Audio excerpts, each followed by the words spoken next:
Coming to you from my new studio in my little grass shack in Kauai, I, I have lots of news to share with you today. And let me start by saying that Ross Gerber and Gary Black are among those who are leading the charge, pointing to a new narrative for Tesla. Some, including Ross, are adding AI to the story. We'll talk about that later, but for now, I'm Randy Kirk. If you like this kind of content on Monday morning, where I bring you the news you might have missed during the weekend, then please hit like, and then also, of course, you could hit subscribe and notify. And always interested in getting another few folks on the Patreon. Okay, so let's start with this. Maybe Elon Musk's tweeting isn't hurting Tesla's brand after all. Now, I was one of the ones who said it wasn't hurting the brand. I'm pretty sure that maybe Elon has hurt his own brand, although you never know, because every time that you break one person's heart, you might be speaking to another person's heart.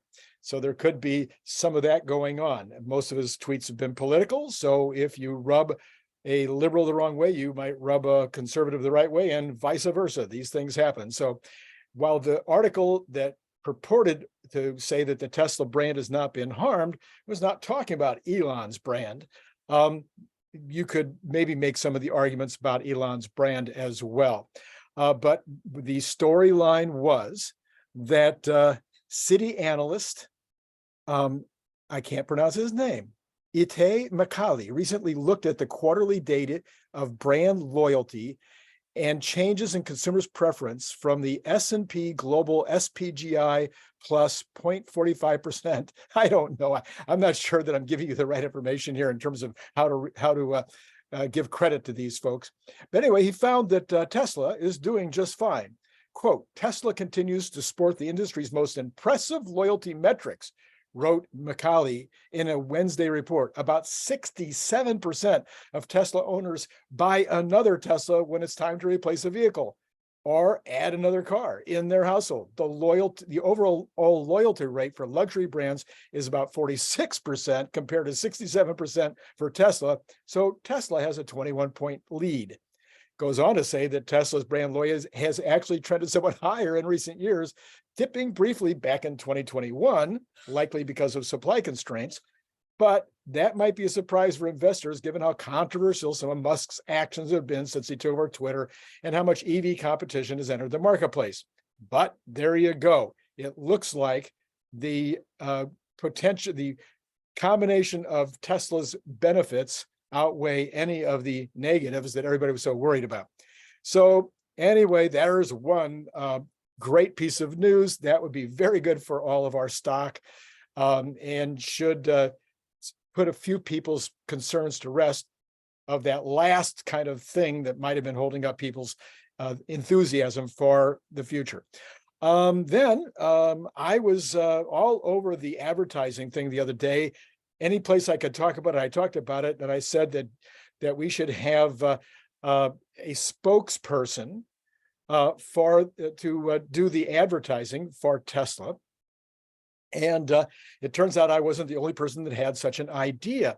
And I'm going to admit right now that I don't know who this person is. And I probably should have checked maybe ahead of time and seen if I could point to this person.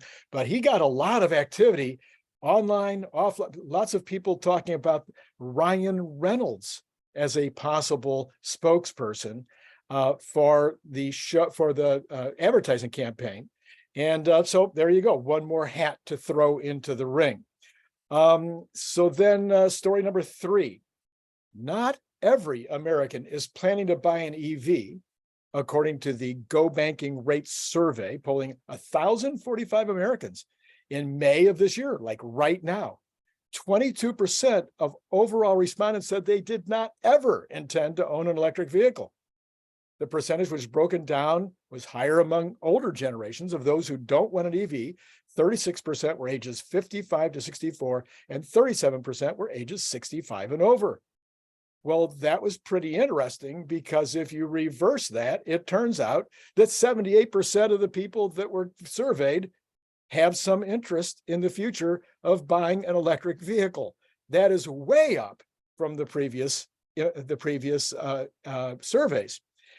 44% of respondents told Go Banking that they would only be willing to spend an extra $5,000 or less for an EV compared to a similar gas car. But as you well know, now similar gas cars are the same price as EVs, so that would even help more. Even they said they would only pay $5,000 more, even though they knew that it would save them gas money. The people said they had the sense was that EV cars were more expensive, and that was one of the things that would keep them from buying it. From other surveys, we know that people are concerned about range anxiety, whether there's a place to fill up. But as everybody in this audience knows, if you buy a Tesla, you're going to be able to get to a supercharger station anywhere in the country with ease. So anyway, let's go back to the Gary and Ross story. So if you don't know, Gary and Ross are two very savvy leaders in the Tesla Twitter world.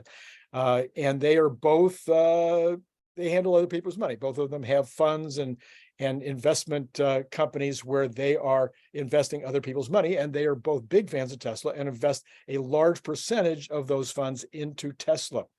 They are also both fans of Tesla and are commonly on Twitter. And Gary in particular, Ross in particular, has been on CNBC and other business stations quite a lot talking about how he loves Tesla. Now, recently,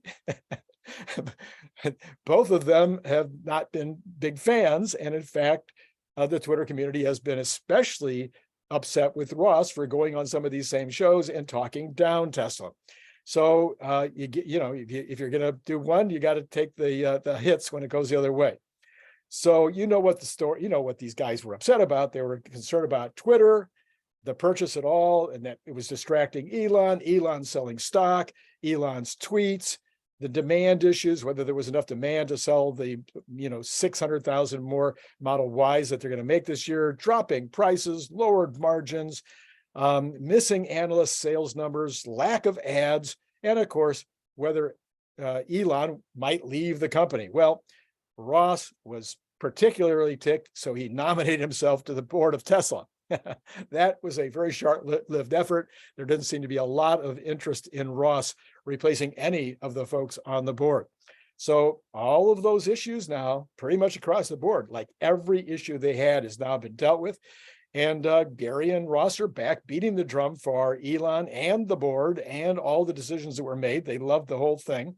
And now Ross has gone a bit further, and he's not the only one. I'm seeing lots and lots of folks starting to talk about the idea that Tesla might be the leading company in the world, not ChatGPT and not Bing and not Microsoft. Well, that's Microsoft Bing, not Google. All these people that are in the AI race now, and lots more that are coming into the AI race, that Tesla might be the one who's actually the furthest along to getting to generalized AI. And that would have something to do with the fact that Elon said so much at the Tesla shareholders meeting the other day. He put it this way. He said, look, if you take Tesla and their lead with regard to FSD and what we're doing with FSD and the way that we're managing data and the way that we're able to put massive compute behind these language models and behind all the kinds of neural training that we're doing and all of the experience that we have with doing all these things, we are super far ahead. I'm paraphrasing, by the way, here, and I'm adding. Anyway, we're super far ahead in terms of what we're doing. And if you take us and our lead there, and if we tomorrow wanted to compete with large language models and these kind of response things like all these other folks are doing, or you took all of them and what they're able to do right now with these responsive kinds of AI efforts and compared what they would have to do in order to get where we are in Tesla full self-driving, you need a telescope to be able to see who would be in second place. So the idea is who can manage data in massive amounts and then have the resources and the capability on a compute level, as well as on a knowledge basis, to be able to take whatever the subject matter is and train it and make it effective and useful fast. And Elon Musk is suggesting that Tesla is by far in the lead. It's not even close.